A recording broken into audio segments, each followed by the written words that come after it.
What if I told you that light and darkness are not enemies, but twins? We live in a world obsessed with dualities. Good versus evil. Love versus hate. Success versus failure.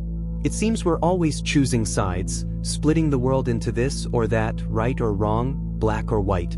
But what if the truth was never about sides, but about the spectrum? In the ancient Hermetic text known as the Kybalion, there lies a mystery so subtle, so profound, that most pass it by without even noticing. It is the principle of polarity. Not just an idea, but a secret key that unlocks the very fabric of reality. This principle doesn't merely explain opposites. It reveals that opposites are the same thing, differing only in degree. Let that settle in. What if hate is just love turned cold? What if fear is courage that forgot its strength?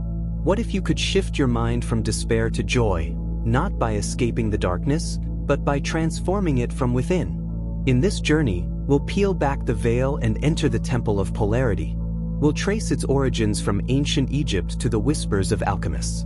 We'll explore how this principle governs not only the universe, but our thoughts, emotions, and the hidden workings of the soul.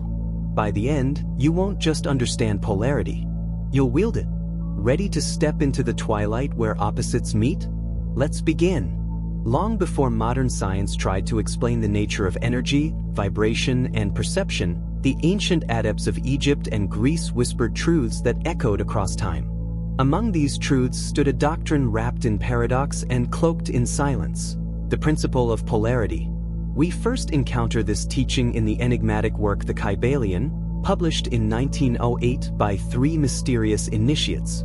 But the knowledge it holds is far older, traced back to Hermetic philosophy, attributed to the mythic sage Hermes Trismegistus. Known as thrice great, Hermes was said to be a master of wisdom, a bridge between gods and men, spirit and matter, light and shadow. To the ancient Hermetists, the universe was not made of separate things, but of principles, forces that shaped all life, all matter, all thought. Among these was polarity, the law that everything has its pair of opposites, and that these opposites are, in truth, the same thing seen from different ends. Heat and cold? Both are expressions of temperature.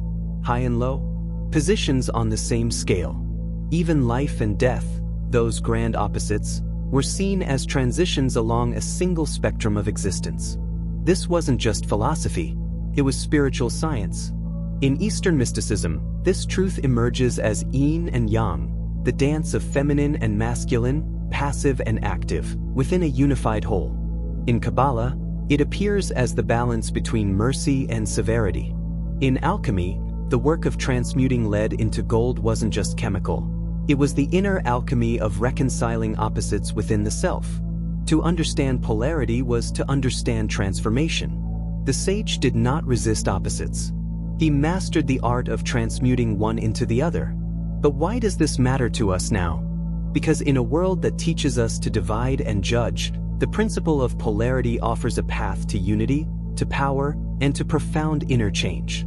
It shows us that darkness need not be feared, it only needs to be shifted. That emotions are not enemies, they are energies waiting to be rebalanced.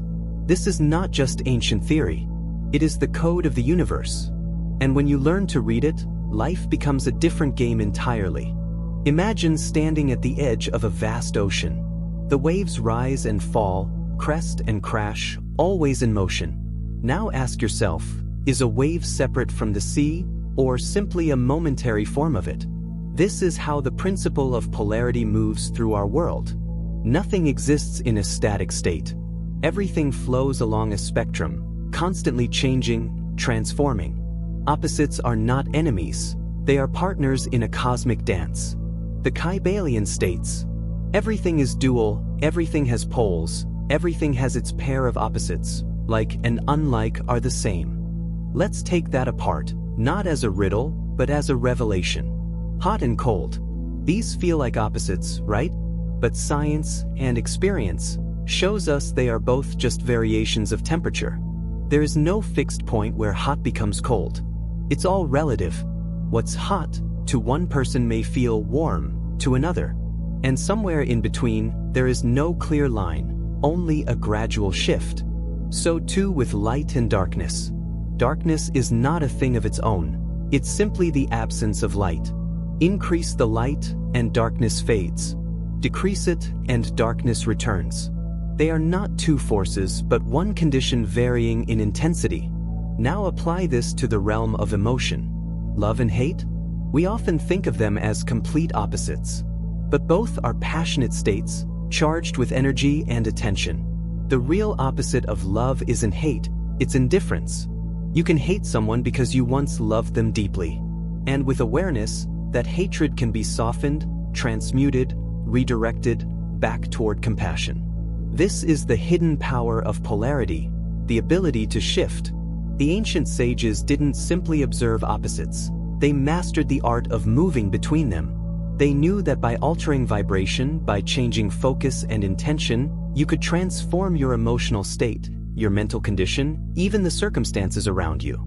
This principle explains why fear can be turned into courage, not by denial, but by inner movement. Why despair can be lifted into hope, if one knows how to shift the scale.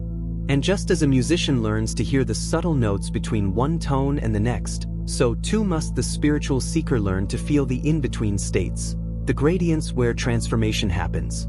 Polarity is not just about understanding that opposites exist. It is about realizing they are movable, bendable, fluid.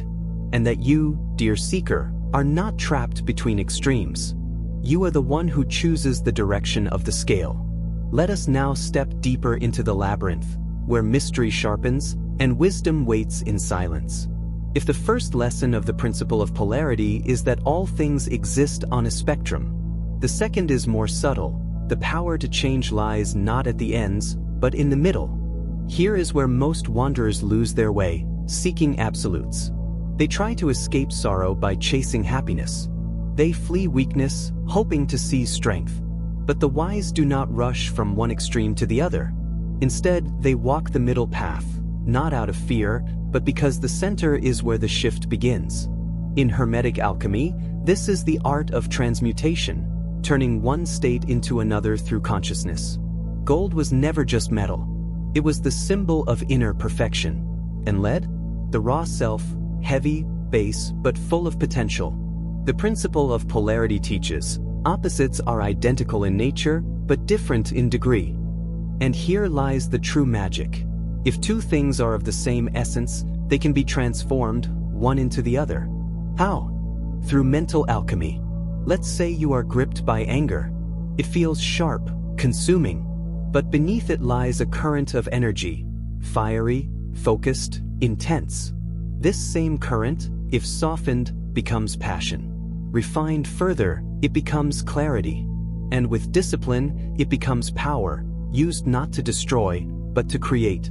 Every emotion, every thought, contains its opposite like a seed.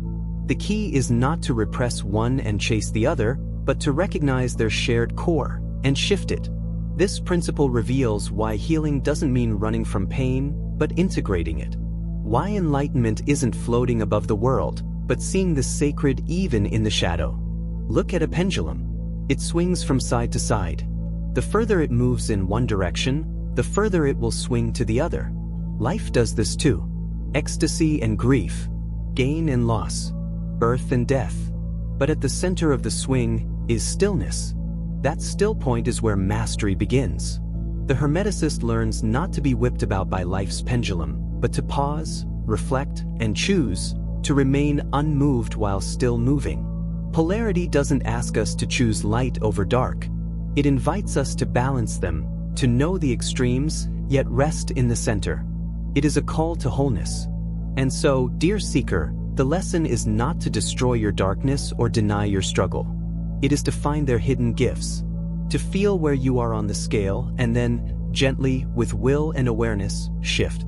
You are not the endpoint. You are the axis. Now that we've walked through the corridors of polarity, the question becomes, how do we use this knowledge in our everyday lives? Because truth, no matter how ancient or profound, is lifeless unless lived. The sages of old were not content with abstract wisdom. They practiced it. They tested it. They lived by it, completely. And so must we. Step 1. Recognize the spectrum. The first key is awareness. When you feel yourself caught in a powerful emotion, fear, jealousy, doubt, pause. Instead of judging the feeling, name it. This is anxiety. This is sadness. That simple act shines a light into the shadow. Then ask yourself, what is the opposite of this state? Is it peace? Confidence? Joy? Realize that both feelings live on the same line, just at different points. Now the shift can begin. Step 2. Begin the movement.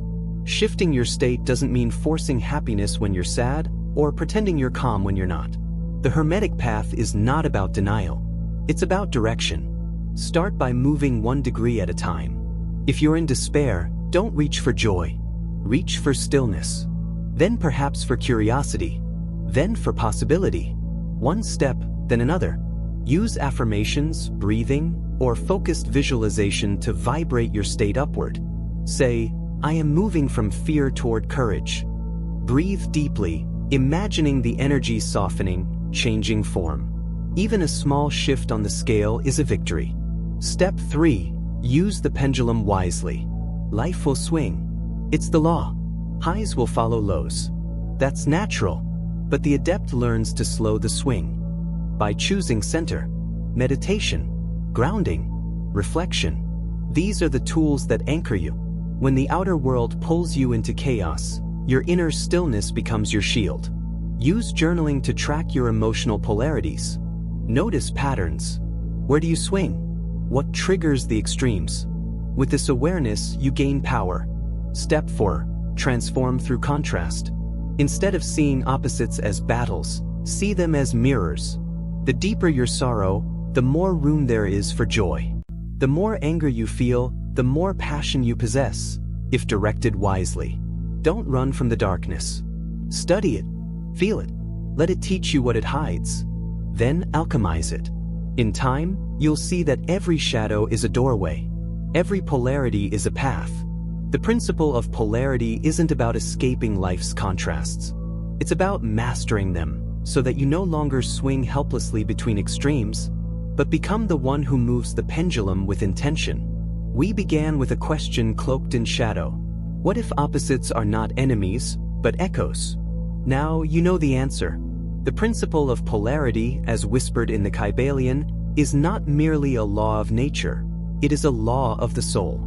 It teaches that every emotion, every thought, every condition exists along a continuum. That within sorrow, joy slumbers. Within fear, courage stirs. Within hate, the ember of love still glows. And most importantly, you are not at the mercy of these forces. You are the one who can shift the scale. You are the alchemist, the transformer, the still point in a world of pendulums. This is not abstract theory.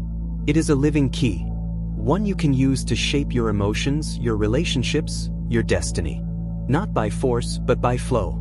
Not by denial, but by awareness. So, the next time life throws you into extremes, when you're overwhelmed, heartbroken, angry, or lost, pause. Remember this truth. You are standing on a scale, not trapped in a cage. You can move. You can shift. You can rise.